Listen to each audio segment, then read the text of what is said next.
$15 million to pretend to be my wife for 1 week. Kate Sullivan nearly choked on the 3-day-old reheated coffee she was drinking in her tiny Brooklyn apartment.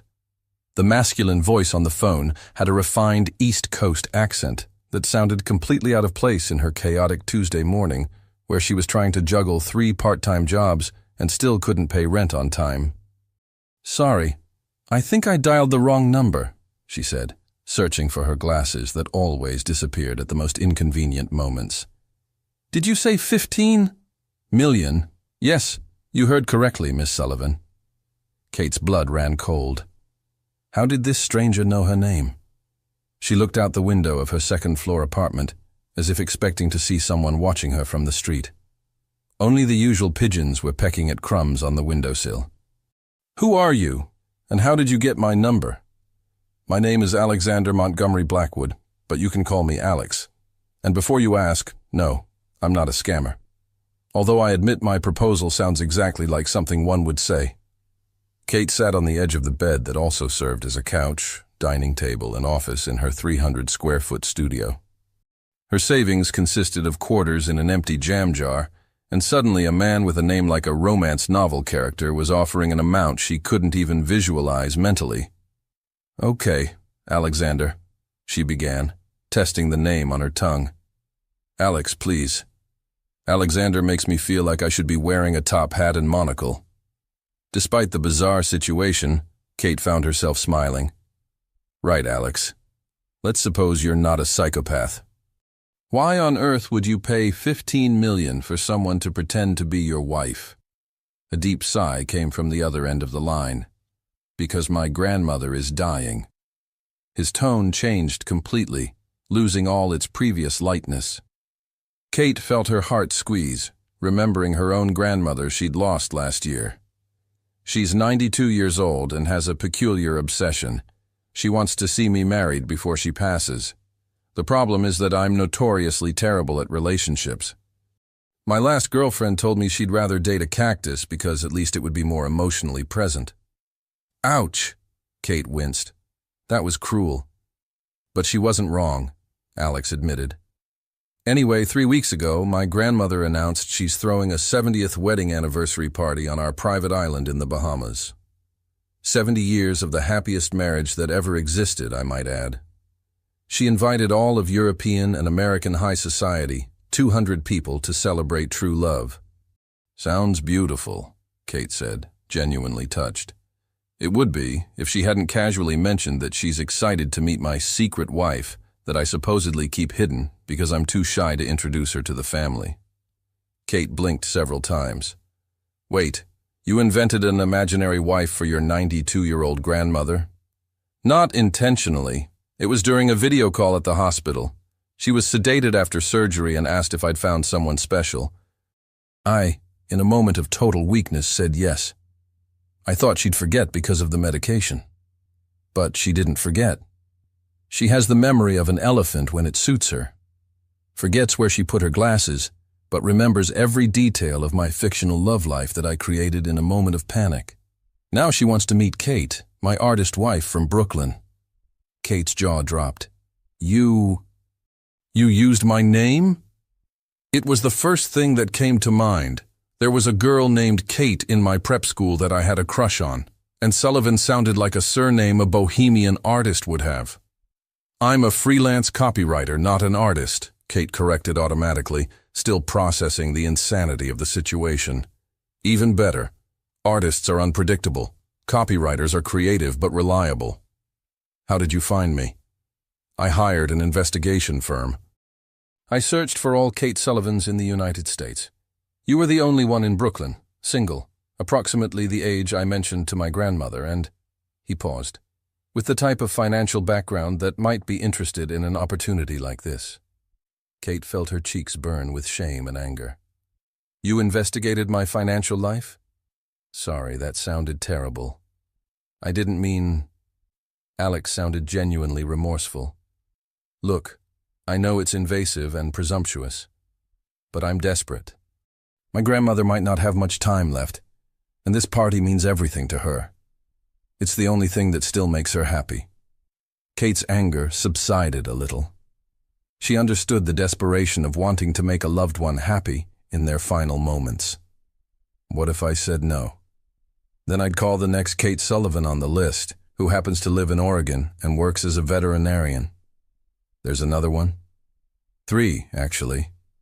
But you're the only one in Brooklyn, and I've already told my grandmother very specific details about your life here. Kate got up and started pacing in circles in the small space. $15 million. She could pay off all her debts, help her parents who were struggling to keep the family bakery, go to art school like she'd always dreamed, but could never afford. 1 week? 7 days. We arrive Friday. The party is the following Saturday. You just need to be charming, which I'm sure you are naturally, and convincing enough for a 92-year-old lady to believe we're madly in love.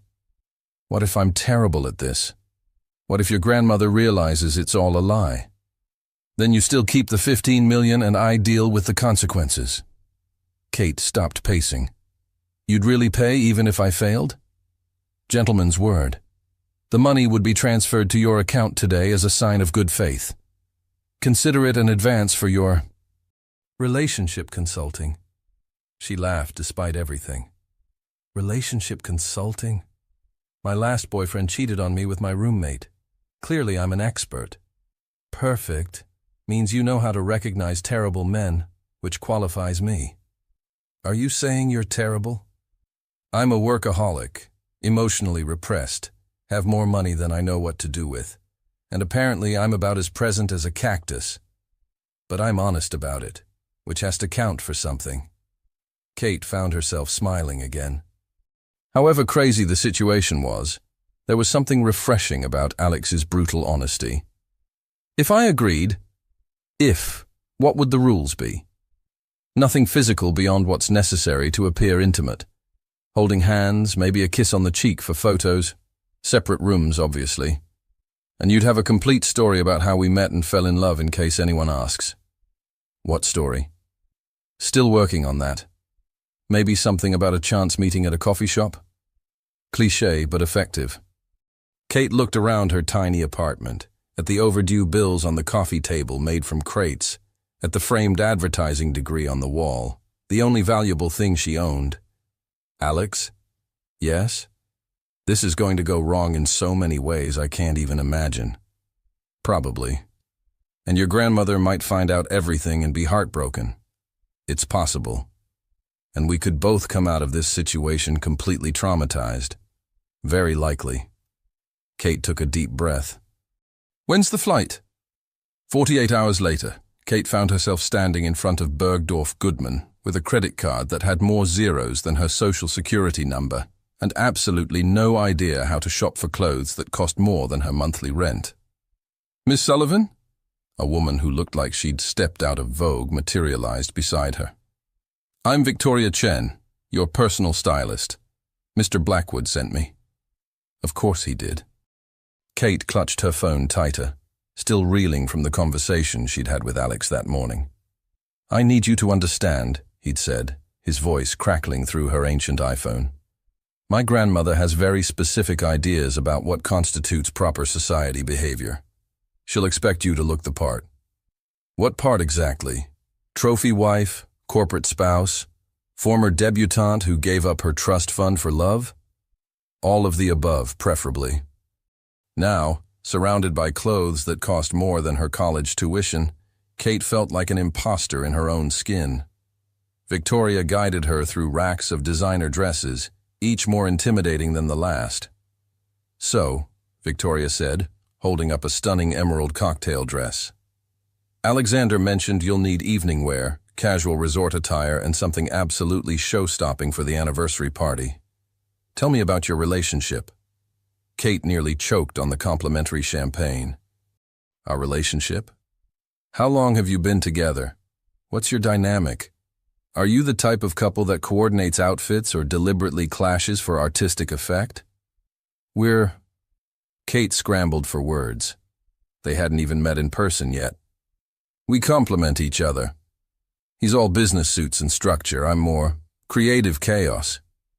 Opposites attract, Victoria nodded approvingly. Classic. So we'll go with sophisticated pieces that have artistic flair. Show your personality but prove you belong in his world. 3 hours and 17 outfit changes later, Kate emerged from Bergdorf's looking like someone else entirely. Victoria had worked magic, selecting pieces that felt expensive but not ostentatious, elegant but not stuffy. Kate caught her reflection in a storefront window and barely recognized herself. Her phone buzzed. A text from an unknown number. Car will pick you up at 6 a.m. tomorrow. Terminal 4, private aviation. Oh, her stomach flipped. This was really happening. That evening, Kate video called her best friend Maya, who was currently backpacking through Thailand and had terrible reception. "You did what?" Maya's pixelated face froze mid-scream. "I know it sounds insane." "Insane? Kate, this is beyond insane. This is like aliens landed and offered you a ride to Mars. Insane." "But Maya, it's $15 million. $15 million. I could pay off Mom and Dad's bakery, go back to school, actually have a future. Or you could end up chopped into little pieces and scattered across some private island. Have you even met this guy in person?" That was the question Kate had been avoiding all day. What if Alex was completely different in person? What if he was creepy or rude or had terrible breath? What if she couldn't pull off being in love with him? "He sounds nice on the phone," she said weakly. "Ted Bundy probably sounded nice on the phone too." "Maya, I already took the money." The line went silent except for crackling static. Then Maya's voice came through, clearer and more serious than before. "Okay, if you're really doing this, promise me 3 things. 1, text me every day. 2, have an escape plan. 3, trust your instincts. If something feels wrong, get out." After hanging up, Kate lay in bed staring at the ceiling. In 12 hours, she'd be on a private jet to the Bahamas, pretending to be madly in love with a man she'd never met. She'd lied to more people in the past 2 days than she had in her entire life. Her phone rang at 11:47 p.m. "Can't sleep either?" Alex's voice was softer than usual, tired. "How did you know I was awake?" "Lucky guess, or the fact that you're probably having a panic attack about tomorrow." Kate sat up in bed.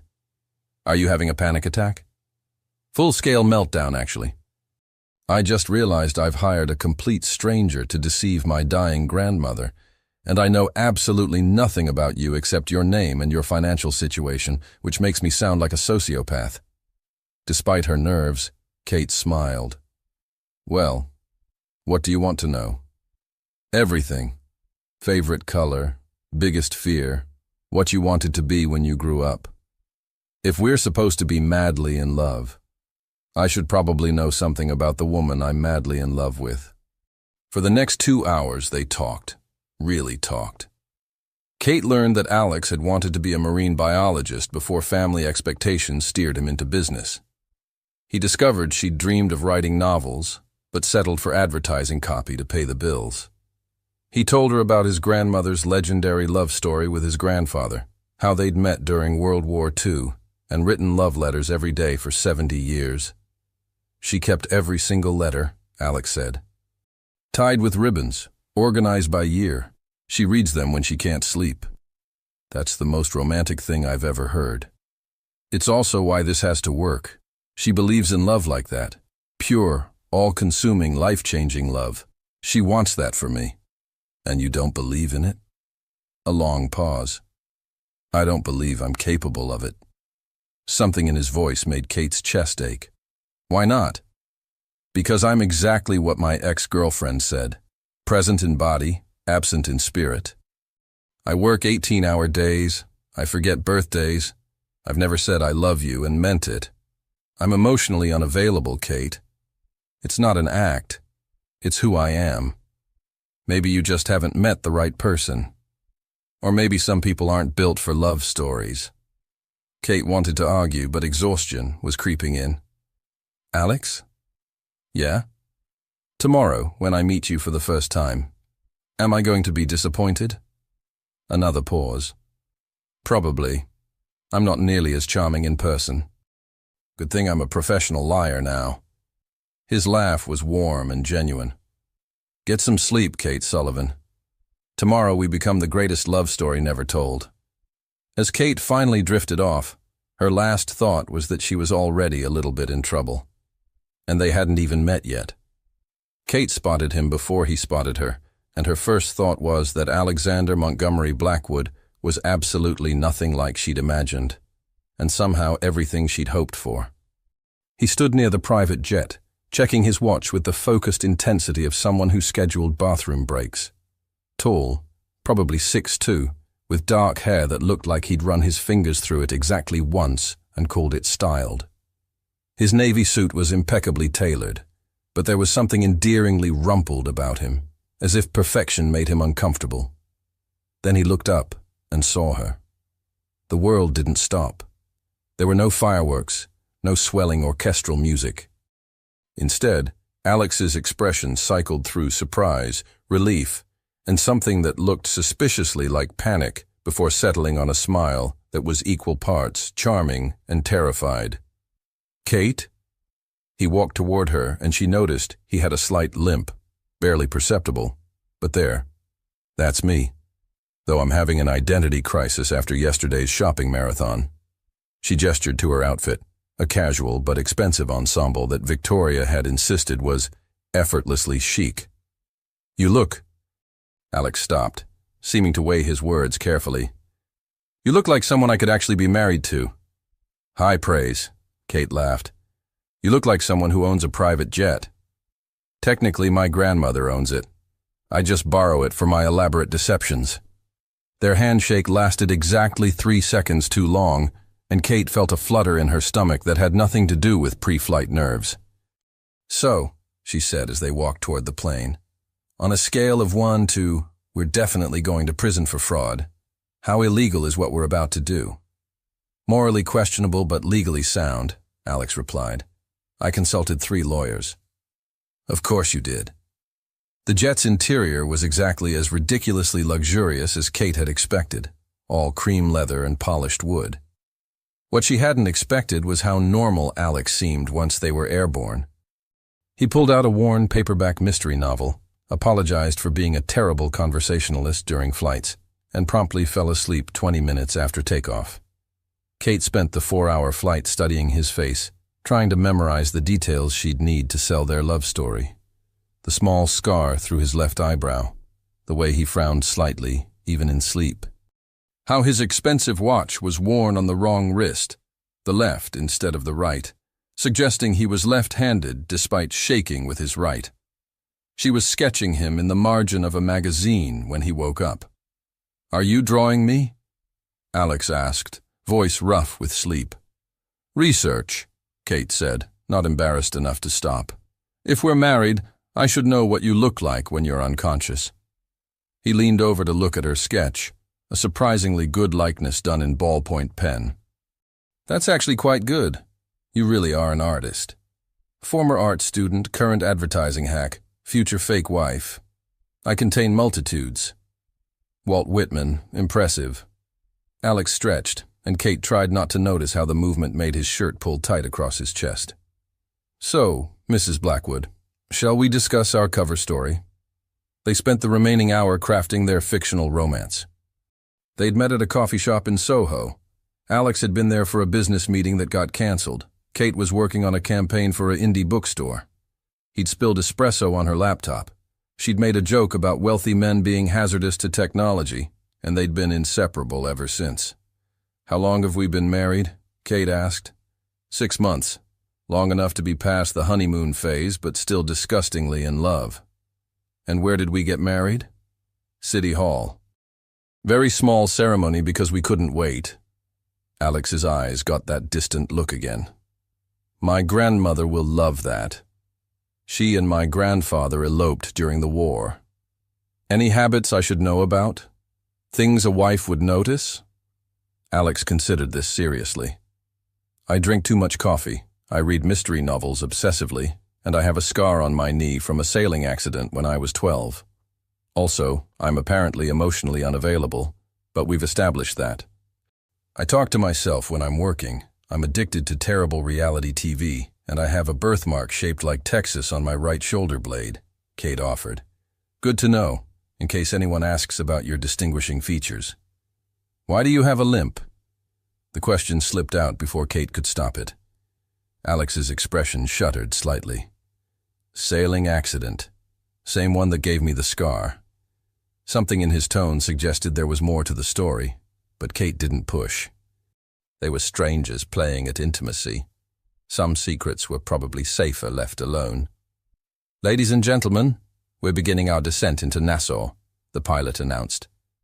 Kate looked out the window at the impossible blue of Caribbean waters and felt her stomach clench with nerves. Alex? Yeah? What if I can't do this?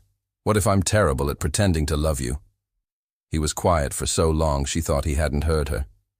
Then, Kate, I've spent my entire life pretending to be things I'm not. Pretending to be interested in board meetings, pretending to enjoy charity galas, pretending I'm fine with the fact that my own father thinks I'm a disappointment. Trust me, pretending to be happy will be the easiest role I've ever played. The sadness in his voice made Kate's chest ache. Without thinking, she reached over and took his hand. For what it's worth, she said softly, I don't think you're a disappointment. Alex looked down at their joined hands with an expression she couldn't read. You don't know me well enough to make that judgment. Maybe not. But I know you're willing to do something this elaborate and potentially disastrous to make your grandmother happy in her final days. That says something about who you are. He was still staring at their hands when the plane touched down. Kate started to pull away, but his fingers tightened around hers. Kate? Yeah? For the record, you're already better at this than I expected. As they taxied toward the private terminal, Kate realized with a jolt of panic that she was holding hands with Alexander Montgomery Blackwood, and it didn't feel like acting at all. Which was absolutely, definitely, categorically the last thing that was supposed to happen. The helicopter ride to Blackwood Island should have been breathtaking. Crystal blue waters, pristine beaches, a state that looked like something out of Architectural Digest. Instead, Kate spent the entire 20-minute flight trying not to hyperventilate while Alex pointed out landmarks with the enthusiasm of someone heading to his own execution.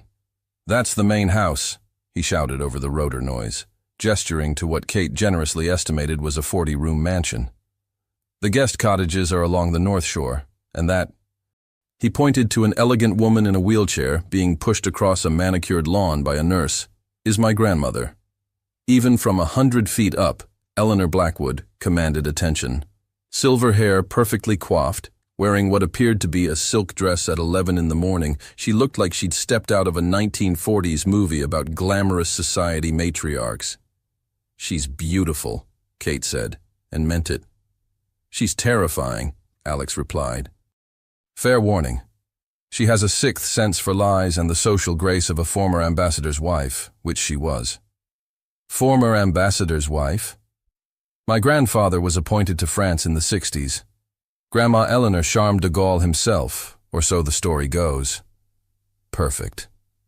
Kate was about to lie to a woman who'd probably interrogated diplomats for fun. The helicopter set down on a pristine landing pad surrounded by palm trees and staff members in crisp white uniforms. As they climbed out, Kate caught Alex's hand. For show, she told herself, though the way he squeezed back suggested he needed the support as much as she did. Alexander! The voice carried across the lawn like a bell, cultured and commanding. Eleanor Blackwood was being wheeled toward them at a pace that suggested her nurse was accustomed to urgent summons. Showtime, Alex muttered. Then his entire demeanor shifted. His shoulders straightened, his smile became more polished, and suddenly Kate could see the billionaire businessman he was in boardrooms. Grandma Eleanor, I'd like you to meet... Kate Sullivan Blackwood, Eleanor interrupted, fixing Kate with sharp blue eyes that missed nothing. The mysterious woman who stole my grandson's heart. Kate felt her rehearsed introduction evaporate under that penetrating stare. Instead, she found herself stepping forward with a genuine smile. Mrs. Blackwood, it's such an honor to finally meet you. Alex has told me so much about you. Has he now? Eleanor's eyebrows, perfectly arched despite her age, rose slightly. And what exactly has my emotionally constipated grandson shared about his old grandmother? Kate felt Alex tense beside her, but she couldn't help laughing. He told me you wrote love letters to your husband every day for 70 years, and that you kept them all tied with ribbons. He said you still read them when you can't sleep. Eleanor's expression softened almost imperceptibly. The boy always was overly romantic for someone who claims to have no emotions. She studied Kate's face with an intensity that made her want to squirm. You're prettier than I expected. Thank you. It wasn't necessarily a compliment. Pretty girls often think that's enough. Are you enough for my Alexander, Miss Kate? The question hung in the air like a challenge. Kate felt Alex start to intervene, but she held up a hand to stop him. Mrs. Blackwood, your grandson is brilliant, successful, and kind enough to fly across the country to make his grandmother happy. He's also stubborn, emotionally guarded, and apparently has never learned that coffee is not a food group. She turned to look at Alex, surprised by how easy it was to find genuine affection in her voice. Am I enough for him? I don't know. But I'm certainly going to spend the rest of my life trying to be. Eleanor was quiet for a long moment, her gaze moving between Kate and Alex with the calculating precision of someone reading a complex equation. Then, unexpectedly, she smiled. Well, that was either the most honest answer I've heard in years, or you're an exceptionally gifted liar. Can't it be both? Kate asked. Eleanor's laugh was delighted and surprised. Oh, I like her, Alexander. She has spine. I told you she was special, Alex said, and there was something in his voice that made Kate's pulse quicken. He was looking at her like he'd forgotten they were acting. Eleanor wheeled closer, beckoning Kate to lean down. When she did, the older woman whispered, He looks at you the way his grandfather looked at me. Either you're both extraordinary actors, or my prayers have been answered. Kate straightened, her cheeks burning. Mrs. Blackwood, Eleanor, please. We're family now. She clapped her hands together with surprising energy. Now let me show you around your new home. The other guests don't arrive until tomorrow, so we have today to get acquainted properly. The tour was a blur of rooms that belonged in museums, staff members who clearly adored Eleanor, and stories about 70 years of marriage that made Kate's chest ache with longing. Eleanor's husband Charles had died 5 years ago, but the house was still full of evidence of their life together. Photographs from diplomatic postings around the world, books with marginalia in 2 different handwritings, a conservatory where Eleanor still played piano pieces Charles had loved. He proposed to me in this room, Eleanor said, as they stood in a library that could have housed a small college. Right there by the window. It was 1953, and I was wearing a yellow dress that cost more than most people made in a month. He was so nervous he dropped the ring twice. What did you say?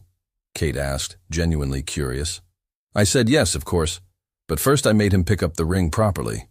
Standards are important, even in romantic moments. Alex was studying a chess set on a side table, his expression unreadable. Grandpa never told me he dropped the ring. Men rarely share their embarrassing moments, even with their grandsons. That's why we need women, to keep them honest. Eleanor's eyes sparkled with mischief.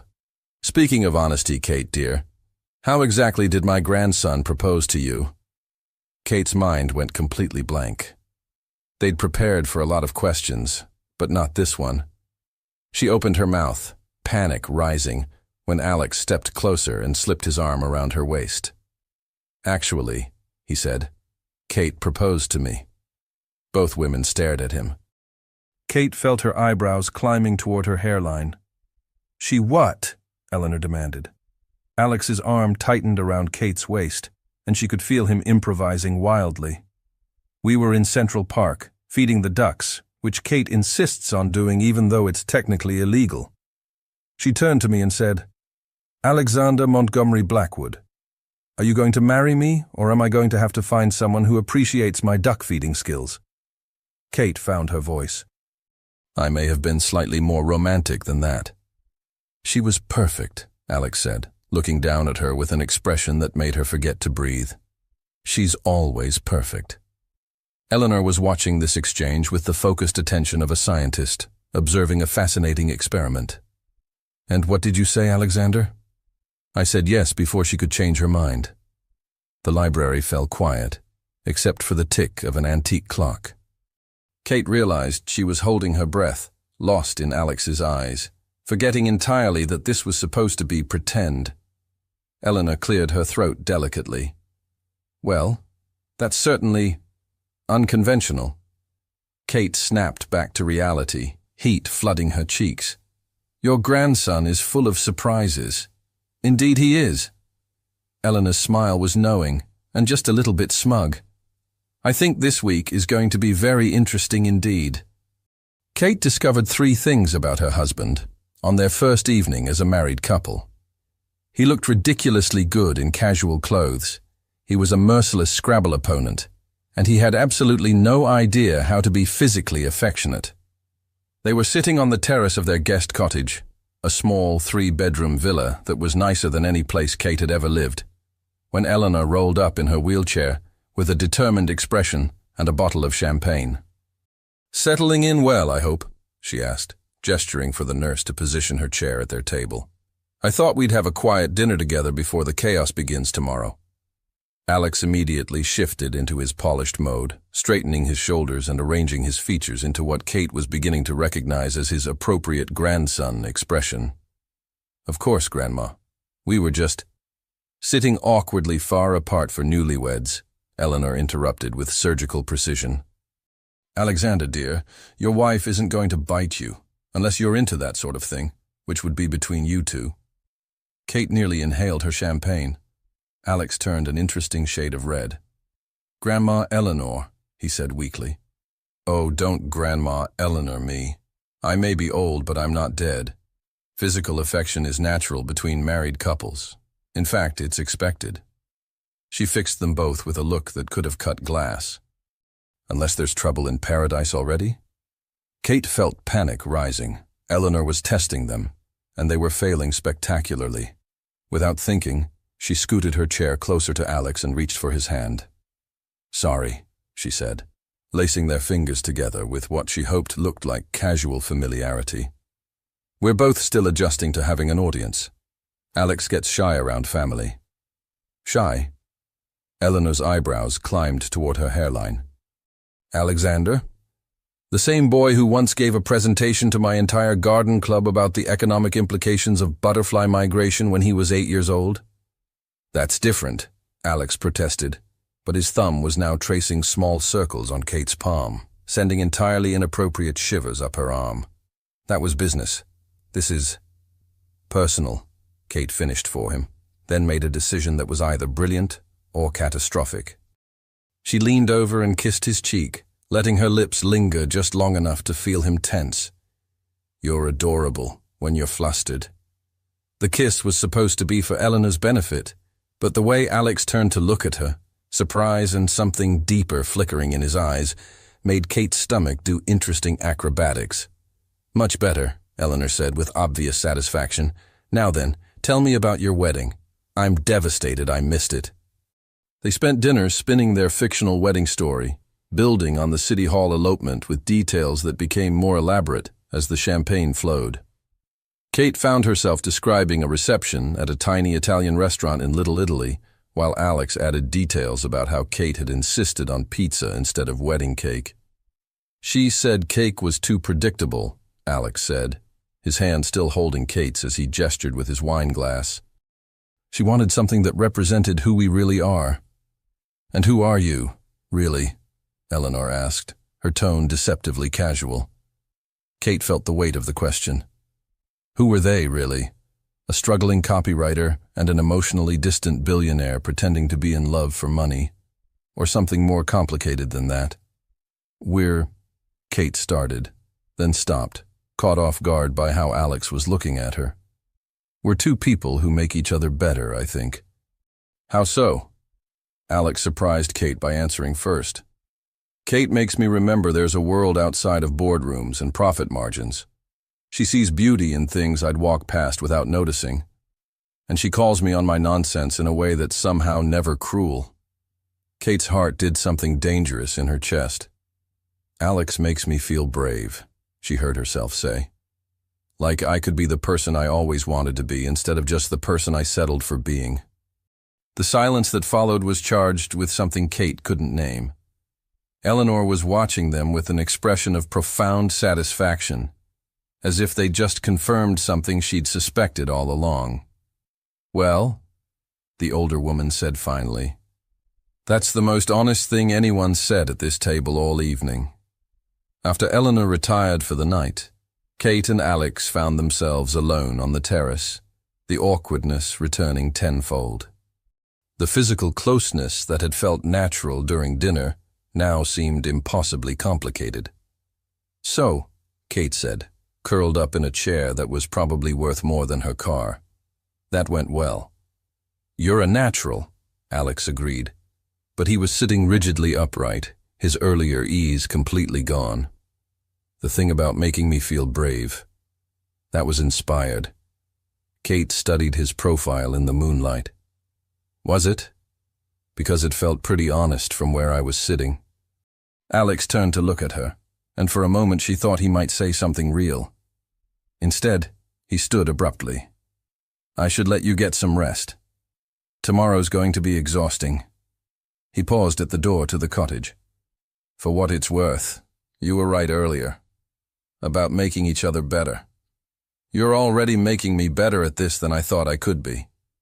After he disappeared inside, Kate sat alone on the terrace, trying to untangle the mess of feelings in her chest. The problem wasn't that she was bad at pretending to be in love with Alex. The problem was that she was starting to forget it was pretending. Her phone buzzed with a text from Maya. "How's Paradise? Still alive? Still rich?" Kate typed back, "Alive, rich, and in serious trouble." Bad trouble or good trouble? Kate looked up at the stars scattered across the Caribbean sky, then at the light glowing in Alex's bedroom window. "I'll let you know." The next morning, Kate woke to the sound of helicopter rotors and voices carrying across the lawn. She stumbled to the window to see a small army of staff preparing for the arrival of guests. Alex was already outside, talking to someone who looked like an event coordinator, dressed in khakis and a polo shirt that made him look younger and less intimidating than his usual business attire. He looked up and caught her watching him through the window. Even from a distance, she could see him smile. One of those real smiles that made her forget to breathe properly. Her phone rang. "Good morning, wife." Alex's voice was warm with amusement. "Ready to meet high society?"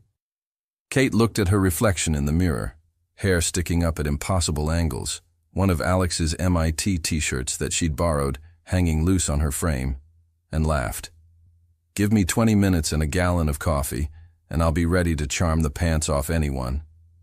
"Please don't literally charm anyone's pants off. I'm a jealous husband." The teasing tone should have felt fake, but it didn't. It felt like flirtation, and that was definitely not in their contract. "See you at breakfast, darling," Kate said, testing the endearment. "Looking forward to it, sweetheart." After they hung up, Kate stood in the shower letting hot water wash away her confusion. She had 5 more days to pretend to be madly in love with Alexander Blackwood. The terrifying part was how easy it was starting to feel. The first wave of Eleanor's guests arrived like a perfectly orchestrated invasion of Hermes scarves and inherited jewelry. Kate watched from the main house's terrace as helicopter after helicopter deposited couples who looked like they'd stepped off the pages of Town and Country magazine. "Nervous?" Alex appeared beside her, looking devastating in white linen pants and a navy blazer that probably cost more than her monthly rent. "Terrified," Kate admitted, smoothing down her sundress, one of Victoria's selections that managed to look effortless and expensive simultaneously. "I'm about to lie to some of the most influential people in America about being married to their golden boy." "Not golden boy," Alex corrected. "More like disappointingly tarnished silver." Before Kate could ask what he meant, Eleanor materialized in her wheelchair, wearing a silk caftan that probably had its own insurance policy. "Alexander, Kate, come meet the Hastings." Margaret and I went to school together approximately 100 years ago. The next hour was a blur of introductions, air kisses, and conversations about people Kate had never heard of, but was apparently supposed to know intimately as Alex's wife. She smiled, nodded, and let Alex guide her through the social minefield, with a protective hand at the small of her back. Then Vivienne St. Clair arrived. Kate noticed her immediately. Tall, blonde, and beautiful in that effortless way that suggested excellent breeding and better personal trainers. She moved through the crowd like she owned it, which, judging by the deference everyone showed her, she probably did. Alexander, Vivienne's voice carried across the terrace like a bell, causing several conversations to pause. How wonderful to see you again. Kate felt Alex's hand tighten against her back, his entire posture shifting into something more defensive. Vivienne, he replied, his polished smile not quite reaching his eyes. I wasn't sure you'd come. Miss Eleanor's celebrations are legendary. Wild horses couldn't keep me away. Vivienne's gaze swept over Kate with the clinical precision of someone evaluating competition. And you must be the mysterious wife we've all heard so much about. Kate, she offered, extending her hand and channeling every ounce of confidence Victoria had tried to teach her about power handshakes. Vivienne St. Clair, the woman replied, her grip firm but brief. Alex and I have such a long history together. I'm simply dying to hear how he managed to keep you a secret for so long. There was something in Vivienne's tone, sweet on the surface but sharp underneath, that made Kate's protective instincts flare. She moved closer to Alex, letting her hand rest on his chest, in what she hoped looked like casual intimacy. Alex is surprisingly good at keeping secrets, Kate said with a smile that could have cut glass. It's one of the many things I love about him. How romantic. Vivienne's smile was equally sharp. Though I have to say, marriage has changed you, Alex. You seem different. Different how? Eleanor asked, appearing beside them with impeccable timing and obvious interest. Vivienne's eyes lit up with malicious delight. Oh, just more domestic, I suppose. The Alex I knew was all about the thrill of the chase, the excitement of something new. Marriage must be very settled for someone with his particular appetites. Kate felt Alex go rigid beside her. But before she could decipher what was happening, Eleanor's voice cut through the tension like a sword. How fascinating that you think you know my grandson so well, dear. Tell me, when exactly did you two become such close friends? The temperature on the terrace seemed to drop 10 degrees. Vivienne's confident smile faltered slightly. We dated, actually, about 2 years ago. Quite seriously, in fact. Kate's stomach dropped, but she kept her expression neutral. Of course, Alex had dated this perfect, intimidating woman. Of course. Dated, Eleanor repeated, the word dripping with disdain. How modern. In my day, we called that something else entirely. Kate bit back a laugh at Eleanor's perfectly delivered cut, but Alex stepped forward, his voice careful and controlled. Vivienne and I went out a few times, he said, his hand finding Kate's and squeezing gently. It was never serious. We weren't compatible. Not compatible. Vivienne's laugh was bright and sharp. Alexander, darling, we were perfectly compatible, in every way that mattered, until you decided you were too emotionally damaged for a real relationship. The words hit their target with surgical precision. Kate felt Alex flinch, saw the way his carefully maintained composure cracked just slightly. That's enough, Kate said, stepping forward before she could stop herself. I don't know what happened between you two, and frankly, I don't care. But I do care about people who think past relationships give them permission to be cruel. Vivienne's eyebrows rose. Cruel? I'm simply sharing memories with old friends. You're being vindictive because Alex chose to be with someone else, Kate shot back, which says more about your character than his supposed emotional damage. Kate, Alex said quietly, but she was on a roll now. For the record, she continued, fixing Vivienne with a stare that had made difficult clients back down. Alex isn't emotionally damaged. He's careful. He's cautious about giving his heart away because he understands how precious that gift is. And when he does give it... She turned to look at Alex, surprised by the intensity in his eyes. When he gives it, it's completely and forever. The terrace had gone quiet, except for the sound of waves against the shore. Kate realized that every single person was watching them, including Eleanor, whose expression suggested she was thoroughly enjoying the show. Vivienne recovered first, her smile returning but lacking its earlier confidence. "How lovely that you believe that, Kate. I hope you never have reason to doubt it." She glided away into the crowd, leaving behind the distinct impression that she wasn't finished with them. "Well," Eleanor said after a moment, "that was better than television." Kate felt heat flood her face as she realized what she'd just done. She'd defended Alex like he was really her husband, like she actually knew him well enough to speak for his heart. "I'm sorry," she started, but Alex caught her hand, pulling her aside. "Don't apologize," he said, his voice rough. "Ever. But I shouldn't have—" "Kate!" He stepped closer, close enough that she could see flecks of gold in his brown eyes. "No one has ever defended me like that. No one. She was being horrible to you. She was telling the truth. I am emotionally damaged. I did run away from our relationship because I was terrified of letting anyone that close." Kate studied his face, seeing vulnerability there that made her chest ache. "Alex, but what you said about being careful and cautious, I've never thought about it that way before." Before Kate could respond, a commotion near the landing pad caught their attention. Another helicopter was arriving, and from the way the staff was scrambling, it carried someone important. "Who's that?" Kate asked. Alex's expression darkened as he watched the helicopter settle on the ground. "My father." A man in his 60s emerged from the aircraft, every inch of him screaming old money and older expectations. Even from a distance, Kate could see the resemblance. The same height, the same dark hair now silvered at the temples, the same way of carrying himself that suggested the world owed him deference.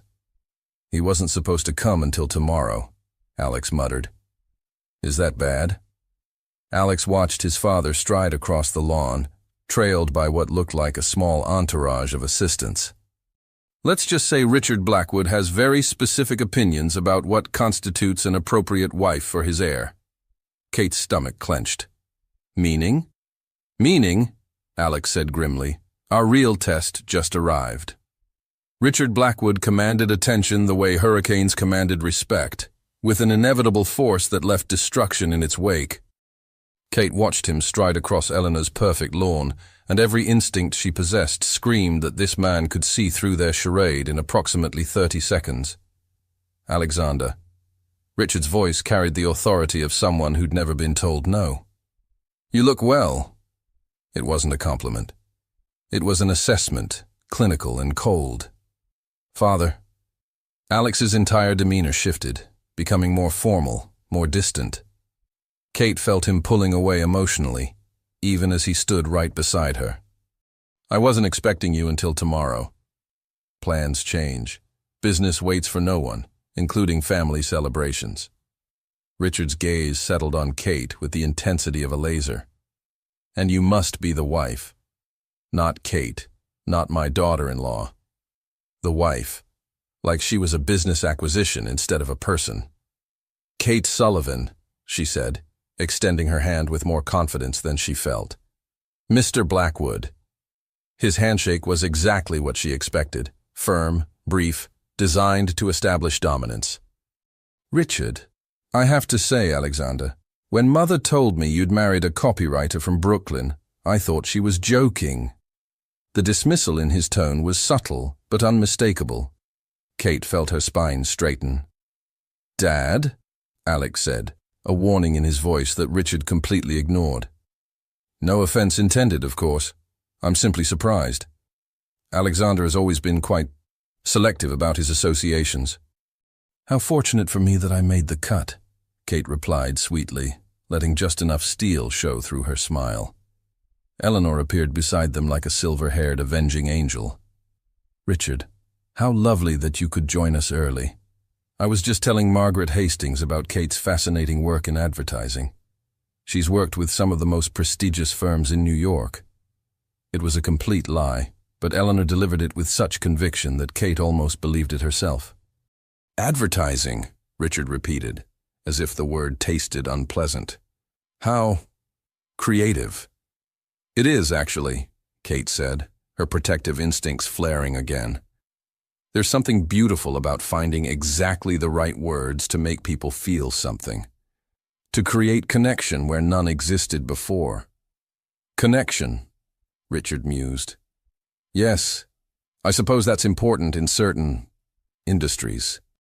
The conversation continued for several more excruciating minutes, with Richard managing to make every compliment sound like an insult and every question feel like an interrogation. Alex grew more tense beside her, his jaw tight with what Kate recognized as barely controlled frustration. Finally, mercifully, Richard excused himself to freshen up before dinner, leaving Kate feeling like she'd been run over by a very expensive steamroller. "Well," Eleanor said once he was out of earshot, "that went better than expected." "Better?" Kate stared at her. "He basically called me a gold-digging social climber without using those exact words." "Oh, my dear," Eleanor's eyes sparkled with mischief. "If Richard actually thought you were a gold digger, he would have said so directly. The fact that he's being subtle means he's not sure what to make of you. That's progress." Alex ran a hand through his hair, destroying its careful styling. "I should have warned you better. He's difficult." "Difficult?" Kate laughed, but there was no humor in it. "Alex, your father looked at me like I was something unpleasant he'd stepped in." "That's not—" Alex started, then stopped, his shoulders sagging. "You're right. He did. And I'm sorry." The defeat in his voice made Kate's anger evaporate. She reached for his hand, squeezing gently. "Hey, it's not your fault your father's a snob." "Isn't it, though?" Alex looked out at the ocean, his expression distant. "Everything he said about me being selective, about my associations, he's not wrong. I have spent my entire life choosing the safe path, the expected path. I've never done anything that might disappoint him. Until now." Alex turned to look at her, something shifting in his expression. Until now. That evening, dinner was a masterclass in passive-aggressive warfare disguised as polite conversation. Richard held court at one end of Eleanor's dining table, regaling the assembled guests with stories from his latest business acquisitions, while managing to make subtle digs at anyone he deemed beneath his notice. Kate found herself seated between Alex and a lovely woman named Caroline who collected art and asked intelligent questions about Kate's supposed career. She was starting to relax when Richard's voice cut across the table like a blade. "Kate, I'm curious about your family background. Alexander mentioned your parents own a small business?" The question was innocuous enough, but something in his tone suggested a trap. Kate felt every conversation around the table pause, waiting for her answer. "They own a bakery," she said, lifting her chin. "In Queens. They've been serving the community for 30 years. "How quaint," Richard smiled, but it didn't reach his eyes. "Small family businesses can be so charming. Of course, they rarely survive changing economic climates. I imagine your parents must worry about their future quite often." Kate felt Alex tense beside her, but before she could respond, Eleanor's voice rang out clear and commanding. "Richard, that's quite enough." The entire table fell silent. Eleanor rarely raised her voice, but when she did, people listened. "I will not have you interrogating my guests at my dinner table," she continued, her blue eyes flashing with steel. "Kate is my granddaughter-in-law, which makes her family. And family, Richard, is never quaint." Richard's face flushed slightly, but he inclined his head. "Of course, Mother. I meant no offense." "See that you don't," Eleanor replied crisply. The conversation resumed around them, but Kate barely heard it. She was too busy processing the fact that Eleanor, formidable, sharp-tongued Eleanor, had just claimed her as family. The warmth that spread through her chest was entirely too real for comfort. After dinner, Kate escaped to the terrace, needing air and space to think. She'd been out there for maybe 10 minutes when Alex found her. "You okay?" he asked, settling into the chair beside her. "Your father hates me. My father hates everyone who isn't exactly like him. It's not personal. Feels personal." Kate turned to look at him. "Alex, why did you really ask me to do this? And don't say it's just about your grandmother." Alex was quiet for so long that Kate thought he wouldn't answer. When he finally spoke, his voice was barely above a whisper. "Because I'm tired of being the person he expects me to be. I'm 34 years old, and I've never made a single decision that wasn't calculated to earn his approval. I thought maybe if I could pretend to be someone different, someone brave enough to marry for love instead of obligation, I might remember who I actually am underneath all his expectations." Kate's heart clenched. "And who are you, Alex? Underneath it all?" He looked at her then, and the vulnerability in his eyes nearly undid her. "I don't know. But when I'm with you, when I watch you stand up to people like Vivian and my father, when I see you defend something you believe in, I think I might want to find out." The moment stretched between them, charged with possibility and danger. Kate felt herself leaning toward him, drawn by something stronger than logic or self-preservation. "Alex," she whispered. "I know," he said, his voice rough. "I know this is supposed to be fake. I know I'm paying you to pretend. But Kate, what I'm feeling right now, this isn't pretending anymore." Before Kate could respond, before she could process what he'd just admitted, the sound of footsteps on the terrace made them spring apart. "Well, well," Vivian's voice was silk over steel. "What a touching scene. Though I have to wonder what Eleanor would think if she knew the truth about her grandson's perfect marriage." Kate's blood turned to ice. "What are you talking about?" Vivian's smile was sharp as a knife. "Oh, darling, did you really think no one would notice? Alexander Blackwood, notorious bachelor, suddenly married to a woman no one's ever heard of, a woman who doesn't know the first thing about his world, his friends, his history?" "Vivian." Alex stood, his voice dangerous. "Whatever you think you know." "I know enough," she interrupted. "And tomorrow, during Eleanor's precious anniversary celebration, everyone else will too. Unless, of course, we can come to some sort of arrangement." Kate felt the walls closing in around them. Tomorrow was the anniversary party. Tomorrow was supposed to be their triumph. Instead, it was going to be their downfall. The morning of Eleanor's 70th wedding anniversary celebration dawned with the kind of postcard-perfect Caribbean weather that seemed almost mocking given the disaster Kate knew was coming. She stood at her cottage window, watching staff transform the estate's gardens into something out of a fairy tale, and felt like she was about to throw up. Vivian hadn't specified what her arrangement entailed, but Kate could guess. Money, probably. Or maybe she just wanted the satisfaction of watching their carefully constructed world crumble in front of 200 witnesses. "Kate?" Alex's voice came from behind her, tentative and rough. "We need to talk."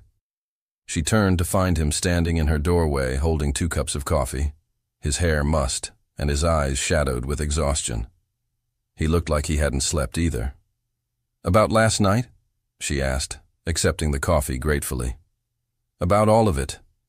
About what I said, about Vivian, about what happens next." Kate settled into the chair across from him, studying his face. "What do you want to happen next?" Alex was quiet for a long moment, staring into his coffee like it might hold answers. "I want to tell my grandmother the truth." Kate's heart stopped. "Alex, no. The money, the contract." "Forget the money," he said fiercely. "Kate, I watched you stand up to my father last night. I watched you defend me, defend us, like what we have is real. And the thing is," he looked up at her, his eyes intense, "for me, it is real. What I feel for you, it's not part of any arrangement. It's not something I can pay for or contract away." "Alex," Kate whispered, her chest tight. "I'm in love with you," he said simply. I know that's not what we agreed to. I know it complicates everything. But I won't let Vivian destroy my grandmother's happiness, because I was too much of a coward to be honest from the beginning. Kate felt tears prick her eyes. And if Eleanor never forgives you? If this breaks her heart? Then I'll live with that. But I won't live with lying to her anymore. Not when she's been nothing but kind to you, not when she's claimed you as family. Alex reached across the small table, covering her hand with his. I love my grandmother, Kate, but I love you too. And love built on lies isn't really love at all. Before Kate could respond, a knock at the cottage door interrupted them. Eleanor's voice called out cheerfully, "May I come in? I have something for Kate." They exchanged panicked glances before Alex called back, "Of course, Grandma." Eleanor wheeled herself in, radiant in a silver dress that probably cost more than Kate's car, carrying an elegant jewelry box. "My dear," she said to Kate, "I wanted you to have these for tonight. They belonged to my mother, and her mother before that. Every Blackwood bride has worn them." Kate's hands shook as Eleanor opened the box to reveal a stunning diamond necklace and matching earrings. The stones caught the morning light and threw rainbows across the cottage walls. "Eleanor, I can't. They're too valuable." "Nonsense. Family jewels belong with family." Eleanor's eyes were bright with emotion. "Charles gave these to me on our wedding day, along with a promise that they'd go to the woman our grandson chose to spend his life with. A woman who would love him not for his money or his name, but for who he truly is." Kate felt like she might shatter into 1,000 pieces. "Eleanor, you love him," the older woman said softly. "I can see it in the way you look at him, the way you defend him, the way you make him laugh. And he loves you. Really loves you, in a way I was beginning to think he might never be capable of." Alex made a sound that might have been a sob. Kate looked at him and saw her own anguish reflected in his face. "Grandma," Alex said, his voice breaking, "there's something we need to tell you." Eleanor held up a hand. "Alexander, dear, do you think I've lived 92 years without learning to recognize love when I see it?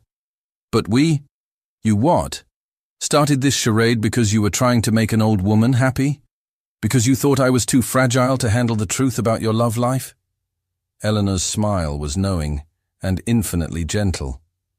"My darling boy, I've known from the moment you walked off that helicopter that Kate wasn't really your wife."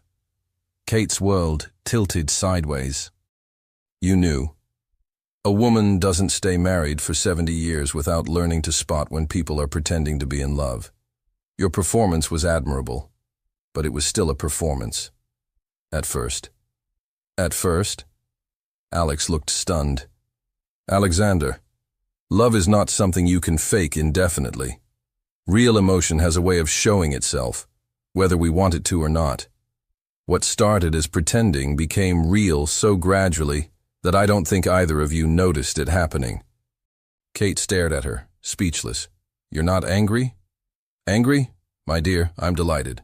I got to watch my grandson fall genuinely in love for the first time in his life.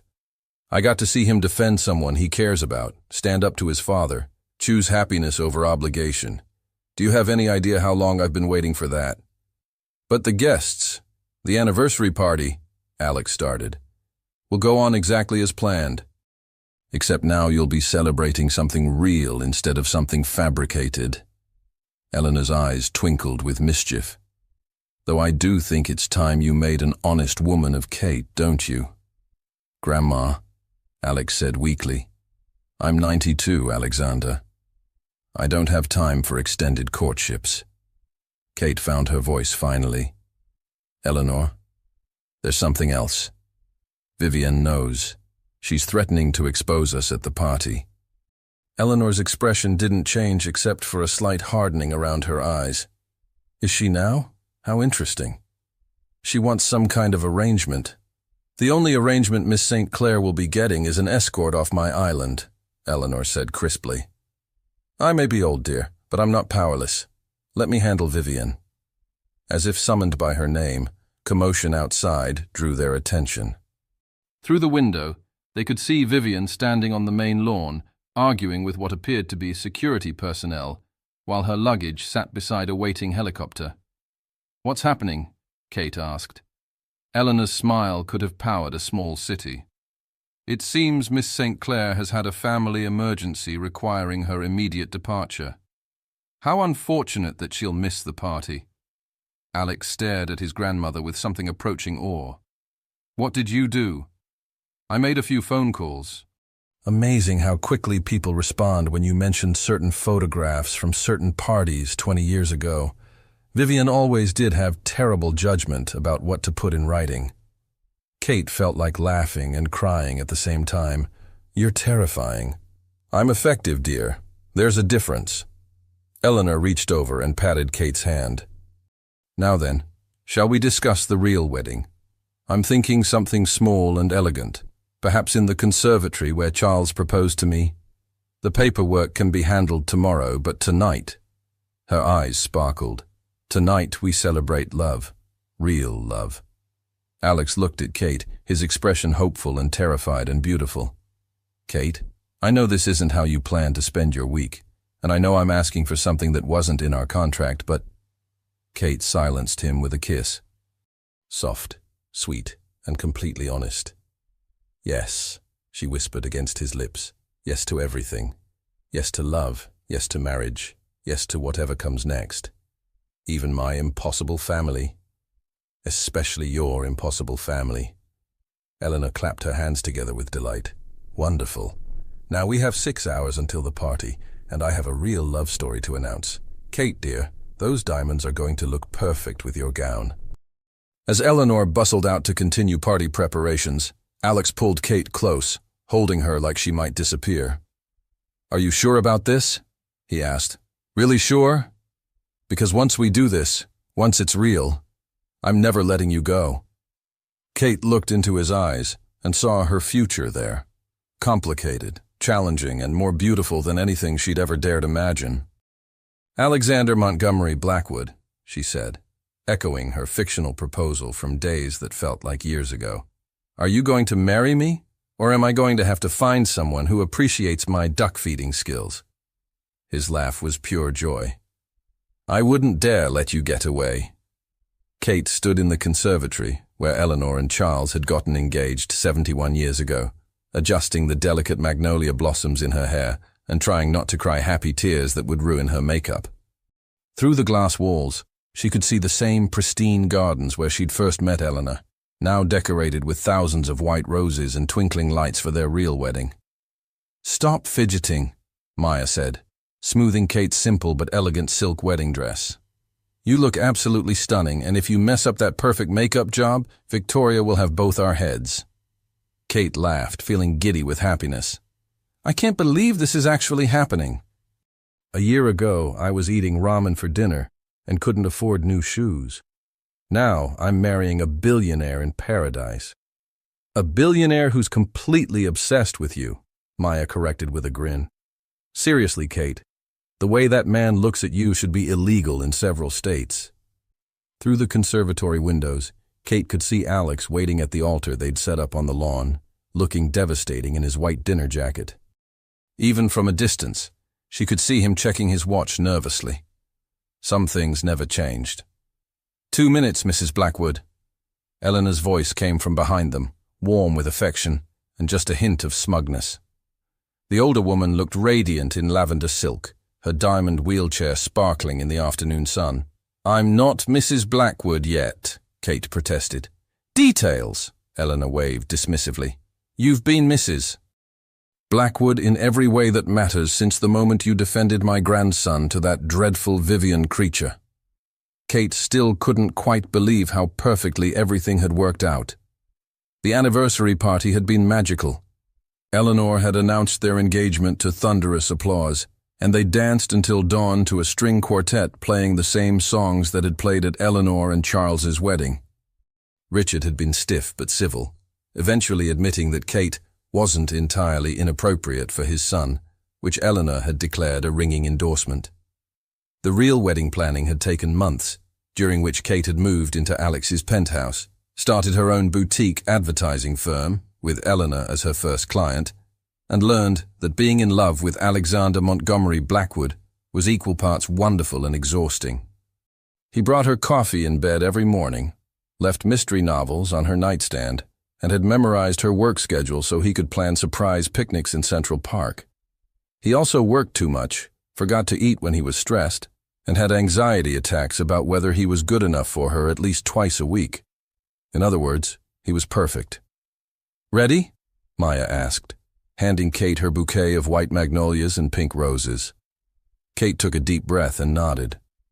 Through the glass, she could see the guests turning to watch as the music began, friends from her old life in Brooklyn mixing seamlessly with Alex's society connections and Eleanor's international crowd. Her parents sat in the front row, her father in a rented tux and her mother dabbing at happy tears, still slightly overwhelmed by the transformation in their daughter's circumstances, but glowing with pride. The conservatory doors opened, and Kate stepped onto the rose-petal-strewn path that led to her future. Alex's face when he saw her was worth every moment of doubt, every awkward society dinner, every time she'd felt out of place in his world. His expression was pure wonder, like he couldn't quite believe she was real, like he was seeing magic happen in real time. As she walked toward him, Kate remembered that first terrifying phone call, the helicopter ride to the island, the moment she'd realized she was falling for a man she was supposed to be pretending to love. It felt like a lifetime ago, and yesterday all at once. "Hi," she whispered when she reached him, taking his outstretched hands. "Hi yourself," he whispered back, his voice rough with emotion. "You look like someone you could actually be married to," she teased, referencing his words from that first day at the airport. "Like the woman I want to spend the rest of my life loving," he corrected, bringing her hands to his lips for a soft kiss. The ceremony was perfect in its simplicity. They'd written their own vows, and Alex's voice broke slightly as he promised to love her, not just for who she was, but for who she helped him become. Kate's vows made half the guests cry when she talked about finding home in a person instead of a place, about learning that love wasn't about being perfect, but about being perfectly honest. When the minister pronounced them husband and wife, Alex's kiss was soft and sweet and full of promise. The guests erupted in cheers, Eleanor leading the applause from her wheelchair, and Kate felt like her heart might burst from happiness. The reception was a blur of congratulations, dancing, and laughter. Kate's college friends marveled at the transformation, while Alex's business associates seemed genuinely charmed by her directness and humor. Eleanor held court at the head table, regaling anyone who would listen with the real story of how Kate and Alex had met, embellishing details with each telling until it sounded like something out of a romance novel. "Having fun, Mrs. Blackwood?" Alex murmured in Kate's ear as they swayed to their first dance, a jazz standard that Eleanor had insisted on. "The best," Kate replied, resting her head against his shoulder. "Though I think your grandmother just told the Vanderbilts that you proposed by skywriting over Manhattan. She's having the time of her life. I think planning this wedding gave her a new lease on life." Kate looked over at Eleanor, who was now dancing with Richard in her wheelchair, both of them laughing at something she'd said. "She's incredible. I can't believe I was terrified of her that first day. She was testing you. Making sure you were worthy of her favorite grandson." "Her only grandson," Kate pointed out. "Details," Alex said, echoing his grandmother's favorite word. "She loves you, you know, almost as much as I do." "Almost? Not even close, actually. I love you more than mystery novels, more than perfect weather for sailing, more than the moment when a difficult business deal finally comes together. I love you more than I thought it was possible to love anything." Kate pulled back to look at him, seeing her whole future reflected in his warm brown eyes. "Alexander Montgomery Blackwood, are you getting sentimental on me?" "Completely and unapologetically sentimental," he confirmed. "You've ruined me for being emotionally unavailable. I hope you're satisfied." "Thoroughly satisfied," Kate laughed, pulling him down for another kiss. As the sun set over the Caribbean, painting the sky in shades of pink and gold, Kate and Alex danced, surrounded by family and friends, by love and laughter, by the promise of tomorrow, and all the tomorrows after that. A year ago, Kate Sullivan had been a struggling copywriter who couldn't pay her rent. Tonight, she was Kate Blackwood, dancing at her dream wedding with the man she loved more than she'd ever thought possible, planning a honeymoon in Tuscany and a future filled with adventure. Sometimes, Kate thought, as Alex spun her around the dance floor while Eleanor cheered from the sidelines, the most incredible stories begin with the most impossible propositions. And sometimes, if you're very lucky, pretending to fall in love turns into the real thing after all. The end.